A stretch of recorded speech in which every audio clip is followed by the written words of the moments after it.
All right, we are joined by Eileen Carter, one of the leaders of the Recall LaToya Cantrell effort. First off, Ms. Carter, thank you for being here. Thank you for having me. You know, it's important. All right, let's just talk about a lot here. So much to unpack going on with the recall. The deadline was Wednesday. You all officially turned in the signatures. Yes. At the deadline, what did it take to get almost 50,000 signatures, not only signed, but then to the registrar of voters on Wednesday? It was a Herculean effort, to be perfectly honest, and there was a little roadblocks that we did not necessarily think that we were going to have that day.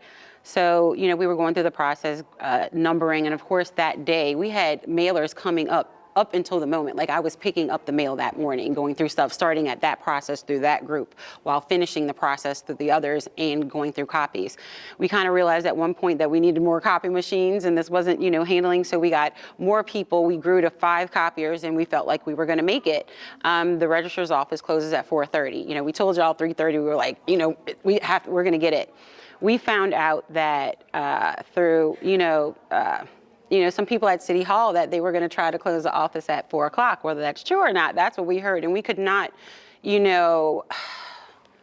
after 6 months of work, to be at a copy machine and to hear that, we just had to make a decision that, you know what, we're going to pack up and we're going to get this to City Hall and we're going to make sure that we get there on time. I literally handed in the last box with a picture. I have the time saying it at 3:59, I'm handing in the last box. And so, you know, people wanted to create this narrative about us not wanting to do the copies and stuff. That's not the truth. We wanted to do exactly what we were supposed to do. We found out during this process, no one's done this before, that, you know, copying 15,000 sheets is a little bit longer, takes a little bit longer than we may have thought. And that's how we found ourselves. Is it perfect? No. Did we hand it in and did we get the job done? Yes. And that's what's important. But we did put in a request for a public records request for the petitions today. And I'm gonna tell you why we did it. We've been having a contentious relationship with the registrar's office, unfortunately. We don't really want that. But that day, there were people who were giving us signature sheets, literally as we're walking down the hall. Like, I'm standing there with the last box and there's a sheet being handed over reporters and media. I check the sheet and I make sure and I put it in the box. Those sheets aren't numbered. And we wanted to make sure that everything is there. And so when they do that, they can give a copy to us and they can give a copy to the Times-Picayune and the Advocate. So everybody can have the same thing. They're the custodian at this point. And, you know, I think that would just be the easiest method so everybody's taken care of. So we're going to get into how they're going to count these signatures and the mechanism used by the registrar of voters in a second. But first off, let me ask you this. Did you all turn in the required amount, just under 50,000, and why not release the final number? Okay, 2 things. We are confident that we have enough signatures to recall Mayor LaToya Cantrell per our data and our numbers. The registrar's office, now I said this has been a process we've been learning as we go. We did not know that we were supposed to receive a letter from the registrar's office with the number that with the target number at the beginning of this process. We didn't learn that until after, when the number shifted. And, you know, it started being reported. Somebody told us and we started, we were like about 53,000 down to about 49. Just 49,000. Right. Yeah. But then behind the scenes, what y'all didn't know is we were hearing another number. So we're like, what's the number? What's the target? And it's very hard. You know, of course we're garnering signatures, but we want to know a number. And if that's the process, we don't believe we should show you our hand if you're not going to give us the number. You know, you've been able to kind of go up and down. What if they go back up or something like that? And, you know, we're at a different stage. And so we just want to make sure that it's fair. And that's the process. They were supposed to give us a sheet, and then we were giving the numbers. We have a court date in 3 days on Monday, February 27th. We asked the residents just to be patient with us through this process. We've been very strategic as not giving our, unfortunate, your opponent or the other side information that they can use against us. And so that's kind of what this situation is, and what attorney is going to tell you to talk about something that you're literally, litigating in court right now. So that's the situation that we're in. We're not trying to keep anything from anybody. Like I said, if public record request, if they gave it to everybody today, everybody would have it. But, that's not the situation that we're in. But we're going to get that final number finally on Monday. And it's not a matter of trying to purge rules. That narrative is false. The fact that there are factions in this city trying to create division is just ridiculous. We are at this point, we have been doing this united, and we will continue to do this united. Yeah, because let's talk about that. We'll get to the counting. We are going to get to the registrar, who's been very quiet about how she will go about counting this. But let's talk about that, because there has been this social media push about, oh, this is an effort to just purge voter rolls, because your effort, your organization found that about 30,000 people are either dead or live outside of Orleans Parish or the state, but they're being counted as active registered voters. And if they're being counted, if they're not active and registered, that means the number should go down. Right. If you could talk about that, though, do you want these people purged from the voter rolls? Absolutely not. Absolutely not. We are not talking about purging. We are not talking about removing anyone from the rolls. We are talking about active, inactive status. And there are people who are trying to cause discourse, the same people who are trying to say this is Republican run. I am a black woman. I am Democrat. My family has been Democrat. We are supporters of the Democratic Party forever. 2 presidents called our family when my dad died. Democratic presidents. Like, what are you talking about? I'm DNC through and through. Like, that's crazy. And so this division in the city has to stop. The lies have to stop. We're over it. Residents are tired of being lied to by this administration. We're over it, Travers. So how do you hope the registrar of voters, just for the record, we went last week, we tried to get answers. She's playing everything close to the vest. Dr. Sandra Wilson, who is the longtime registrar of voters.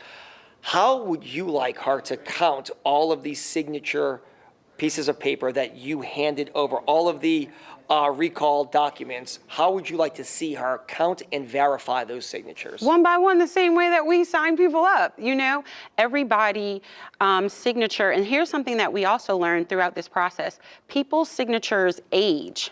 If you signed up when you were younger and you're more mature, your signature has aged. So we want you to go through the process. You know, some people do sign their name in print. They're not even teaching our children script anymore. People do sign their name in print.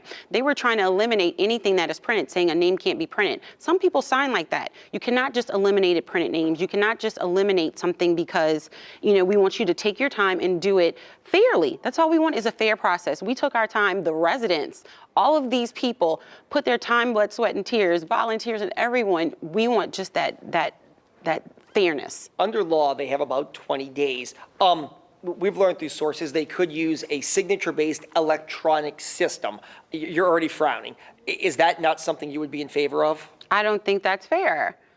I don't think that's fair. If we could have done electronic based, how many signatures would I have had, right? I could just send you that, right? It would have been easy, but that's not the process. We would like each of those signatures vetted appropriately. We did that, and we took our time. We did the QR code. We took our time with every step of the way, making sure New Orleans was on there. We're making sure the city, making sure that all of the dates match. We took our time, and so we asked them to do the same thing. You're a government entity. You're supposed to be representing the people. The people are asking you to do your job and to take your time and to go through each name. And we have residents right now who are asking you, like, I want to make sure it's counted. So, if they don't feel like their name is counted and their signature is counted, you're going to have a lot of people showing up at City Hall asking about it to verify it. And I think that's a whole nother problem that they don't want to really have right now. For those of us of a certain age, you remember the 2000 presidential election, what happened in Florida with hanging chads, where we all saw the video and pictures of people looking at punch card ballots. Is that something that you would like to see? Would you like to see registrars of voters? Because we heard they could bring in other people from outside the parish to help count. Would you like to see them just hand certifying the documents, trying to match up the information? Would that be better than using some kind of machine? I mean, if the information is electronic as to what the signature looks like, I don't mind you putting in the information and checking it, but that's it. Check it like that and say, have someone who really knows and not people who are just like, may have been working for a year or so. I want someone who knows how to do signature verification. And if someone has aged and they signed when they were in their 20s and they're in their 60s now, that is that person. Also, it's our understanding it's not going to be a public process. Would you all, and have you all requested a monitor? Absolutely. Okay, have you all requested that? We haven't. Is that necessary for somebody to be there that you feel when they're counting the signatures? I would want one.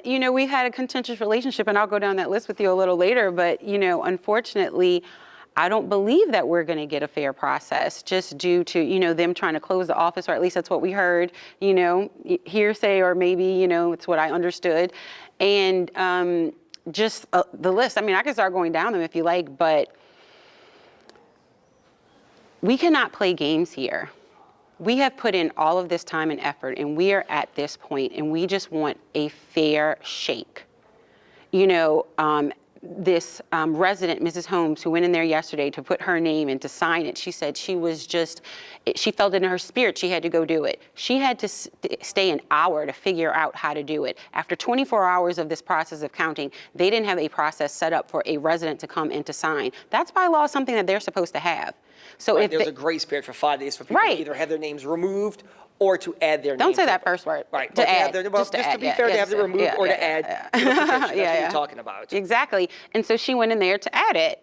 And there was no process. She is an elderly woman, and they told her she had to go outside the office to find a witness. Why couldn't someone in the office do the witness? I mean, it's a public entity. How many do you expect to get kicked out? I'd love for you to say. None. What are you talking about? I know, but is that really reality, though? I mean, most recalls will tell you anywhere from 5 to 20% get kicked out because of redundancy, bogus signatures. People just don't live. Look, there are probably people who showed up watching this right now from Jefferson Parish who said, I want to sign it, either because they didn't know or they just wanted to sign it. But I know you say none, but is there a number that you we checked those too and went through them. I will say this, in the first 20,000, because of course we're doing data for the second step, that first 20,000 before we kind of move to the mailer, I have a great idea of the inaccuracies and things. Of that first 20,000, it was about 2,000 that we had to do a duplicate mailer to in that next cycle.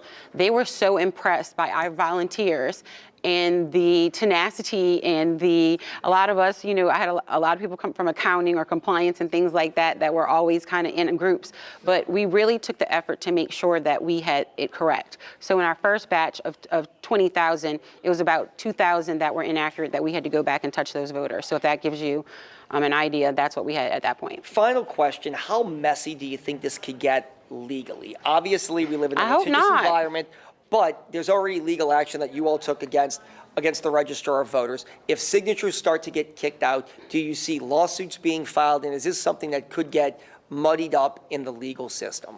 Well, we're going to take every action that we have available to us under our rights to move this forward. And so we have our attorneys looking at everything. This is not, this isn't an arena that any of us have really been in. So we want to, cross our T's, dot our I's, and just make sure that we do everything to make sure everybody's voices are heard. Eileen Carter, leader of the recall effort. You can see this entire segment starting Monday morning on our website at WDSU.com.